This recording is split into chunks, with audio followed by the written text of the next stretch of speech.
So on the days after I receive this particular chemo, because they give me steroids with them. I had steroids the last one that I was on, but this particular one, the steroids are IV steroids, and they also give me Benadryl with this one.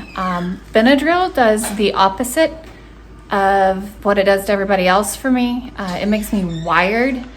It's also IV Benadryl, and those two medicines combined make it really hard for me to sleep at night. So I usually get up very early in the morning. Last night I actually stayed up late until about 1 and woke up this morning about 5 and got out of bed and started doing some things. But the perk to that is it also makes me feel very superhuman on Thursdays. So I'm going to do all the things that I can do because I have until about 3 o'clock and I will crash. And then I will start feeling the symptoms of this chemo, which are nail pain. I lose strength in my hands and the ability to do things, and I lose mental focus. I have a lot of bloating and a lot of water retention, and some bone pain starts. So today I'm going to do all the things. I'm going to be working with my hands, and we'll see how far I can get.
This is my list of things that I have planned today. I already started the broth and get that started while I'm waiting on my jars for the rest of the stuff to be sanitized in my dishwasher. And the plan is to do a lot of canning and fermenting today. All right, one of the things after getting ready for the day that I forgot that I needed to do was to dehydrate okra. This is something I did last year. I dehydrated it to put it away so that way we could add it to soups later. I've said this many times, I don't like okra. I've tried it in many different forms. I will eat it pickled, but that's about it. So what I'm gonna do is dehydrate it, and then a friend of mine reminded me of something I read about last year where you can take dehydrated okra and grind it up into a powder once it's dehydrated, and then you can add that to soups to thicken it instead of adding cornstarch or flour if you're trying, especially if you're trying to avoid corn and flour if you're gluten intolerant. It's a really good soup thickener. So this is what we're gonna do. These 2 bowls came from yesterday's harvest of my okra. And if you notice, there's a lot of woody ones. These are the ones I'm gonna try to dehydrate and then powder. These smaller ones are really good for pickling.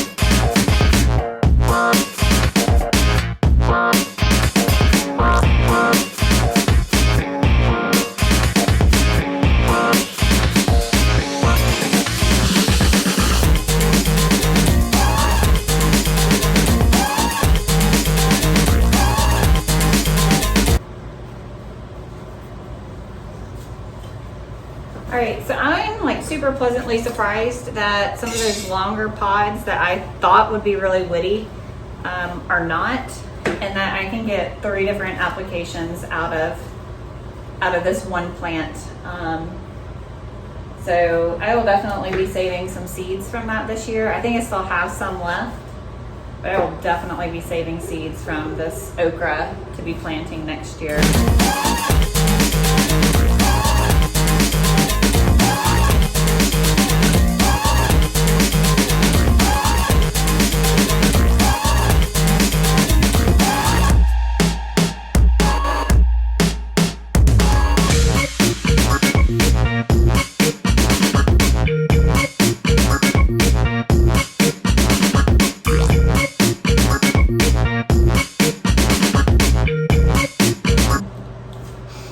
Small harvest of cucumbers. I had to take my productive plant down because some bugs got to it, which is fine. I still have some other vines growing, but that one had tons of cucumbers, and so I'm kind of sad about it.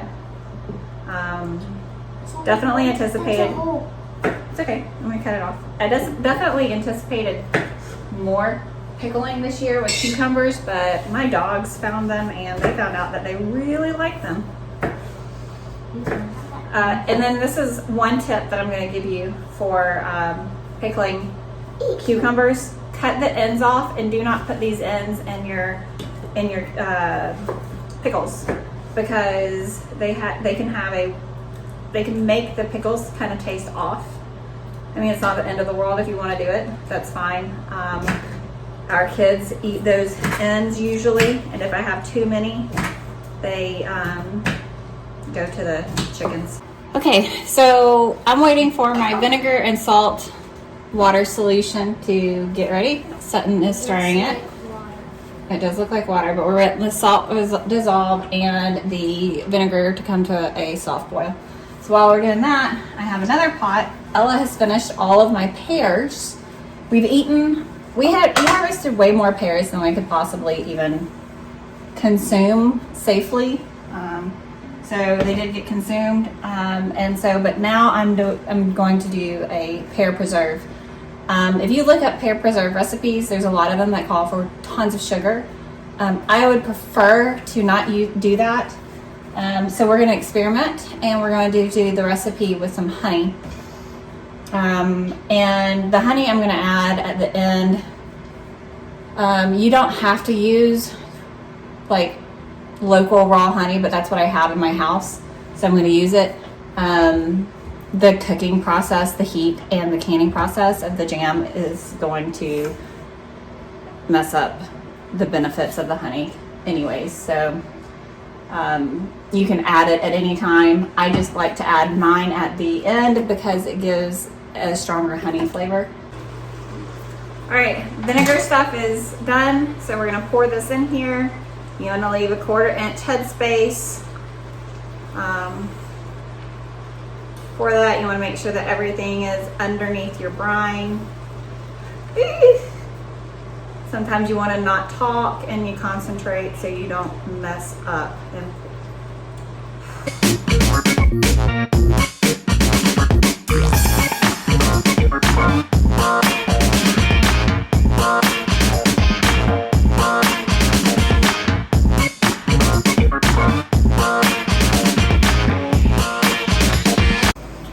Alright, the cucumbers, the pickles are now ready to come out, and this is where my hand will give out tomorrow, and I won't be able to do this, just pulling them out of the canner.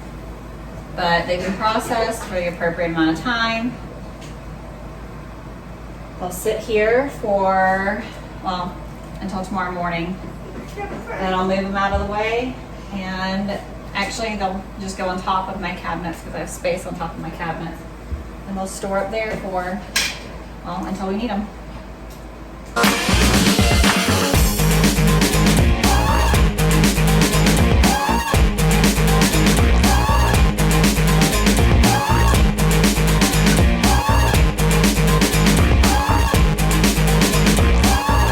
The kids have processed my beans for me. I'm going to stuff them in here as best as I can.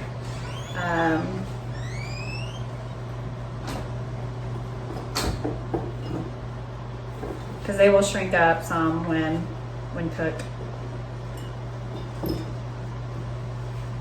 These are all different lengths.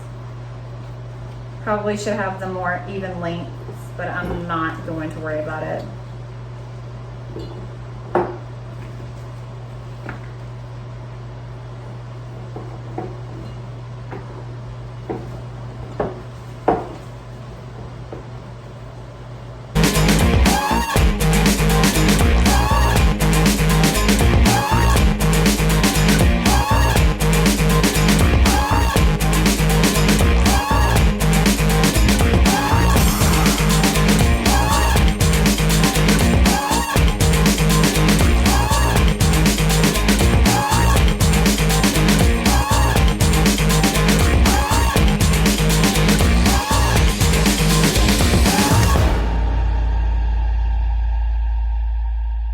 The cool thing about these beans, because I grew purple potted pole beans, is how purple they are.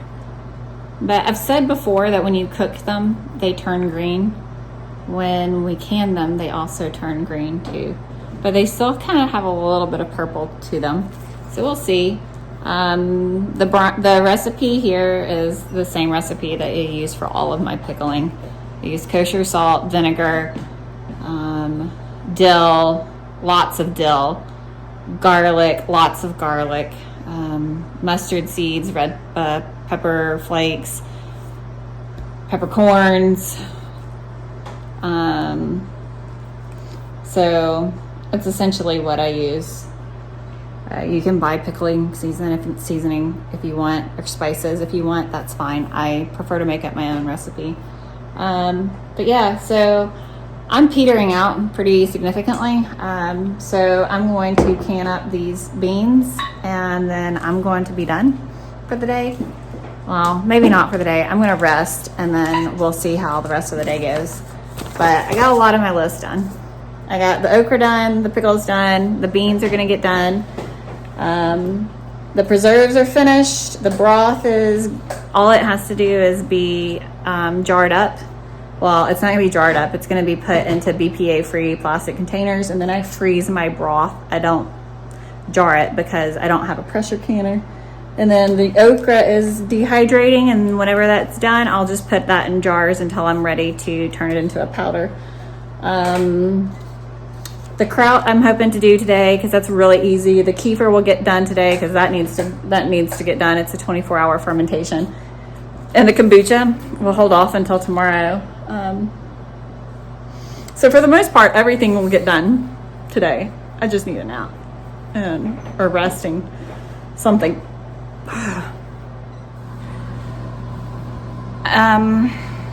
Still very tired.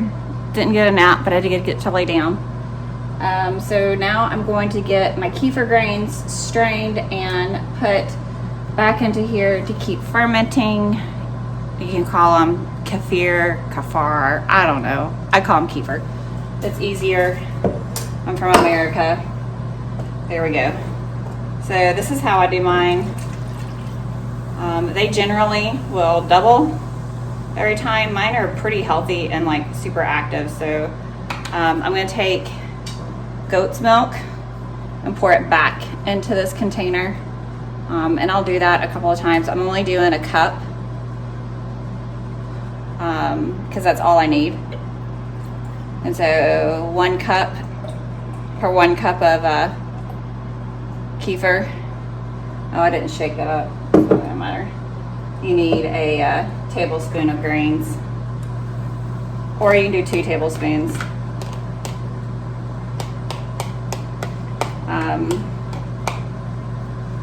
You can't even see what I'm doing, can you?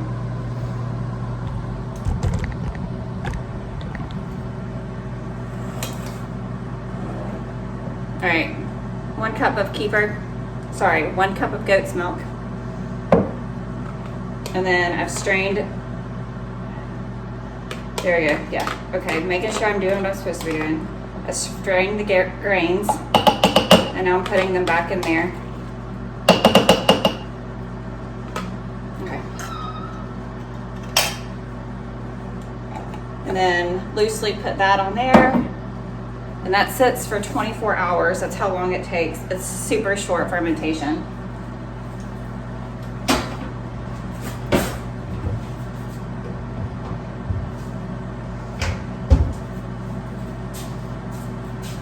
It's also really, really powerful ferment. Has super powerful probiotics. Obviously, I made a mess. Can't keep my messes.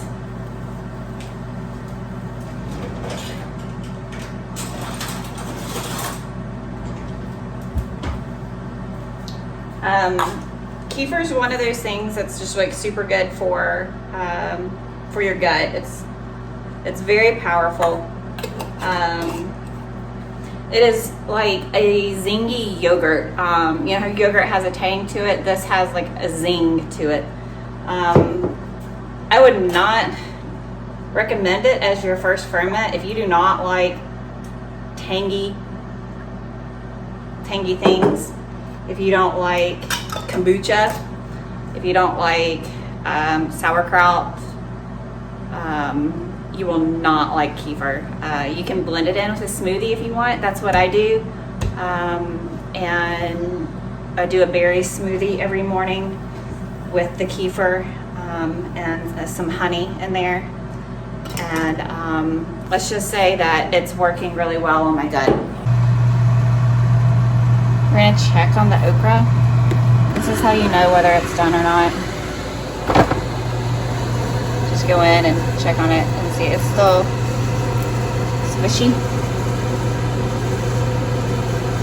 So we're gonna leave it in there for probably a few more hours. But it's almost done. All right, I also got my broth done from my chicken that we had the other night. This is 1 quart, and I use this in soups and stews. I also cook rice in it, beans, things like that. It's super, super, super good for you. It boosts your immune system. Bone broth, it is, but it boosts your immune system. And it also is very healing for your gut, which is super important. And we try to drink a cup of it a day. The kids and I do, at least. Mine's just super basic. I do mine in an Instapot, and there's a little bit of, is the Instapot the best way to do bone broth? I have done bone broth on my stovetop and have woken up in the middle of the night to all the water having evaporated, even though it was covered up, and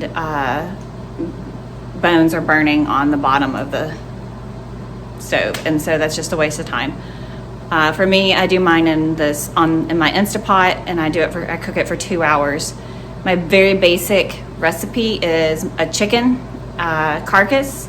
You can put chicken feet in there. That's really good. It adds a lot of collagen in there. I know that sounds really weird to us Americans, but it's really good for you. Because Americans are so used to throwing things away. When I have organ meat, I am not quite accustomed to eating organ meat, but I understand the value of organ meat. And so I will put organ meat in my broth as well, so I can draw out those benefits. And then onion, carrot, celery. I put some peppercorns in there, some salt, some garlic, and then I put a little bit of turmeric in there because turmeric is anti-inflammatory. And then I've put in filtered water I have a Berkey. It was given to me by a dear friend of mine once I got my diagnosis, and I used the water from that. I have used my tap water for a while, and I've used filtered water from the refrigerator, but I prefer to use clean water as much as possible. But the bone broth in the Instapot, it's 2 hours on manual high pressure, and it's over and done with, and I'm not taking 24 to 48 hours to cook it, and I think that I'm still getting the same benefits. At the end of the day now, I'm pretty much done, so I'm not going to worry about the other 2 things. I didn't get kraut done, which is really easy. I might be able to do it tomorrow. If not, the girls can do it. And I didn't get my kombucha done. That's not that big a deal. Ella can take care of that. She knows how to do that. But I did get 6 quarts of dilly beans canned. Yay! See how they're green now? They're not purple anymore. It's kind of cool. Part of me wishes they would stay purple, but that's okay. I have, 1, 2, 3, 4, 5, 6, 7, 8 half pints of pear preserves, and then 2 pints of pickles, dill pickles, garlic dill pickles. 1, 2, 3, 4, 5, 6, 7 pints of pickled okra. I still have my okra in the dehydrator. I have 3 trays of that. That will probably, once it's all blended up and stuff, it'll probably give me maybe a half pint of thickener for my soup, so I'm pretty excited. And then I have my kefir that I did, which will be ready tomorrow evening. And I put chili in the Instapot. Oh, and I have 4 quarts of broth. So it was a very successful day. Thank you all for watching. This is probably going to be a super long video, and I do apologize. So if you hung out till the end, you're pretty awesome, and you're probably one of our dearest friends and our family members. But thank you for those that have stuck it out and watched how I preserve my food in the wintertime. For the wintertime. Thank you.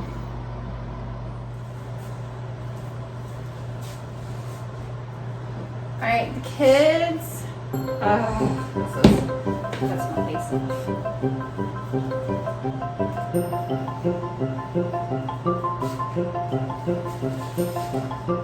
The kids have already processed. Still.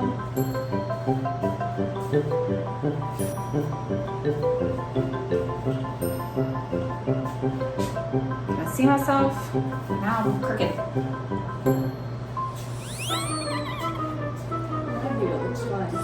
Alright, they're outside. One day I'll figure out this whole camera tripod stupid thing.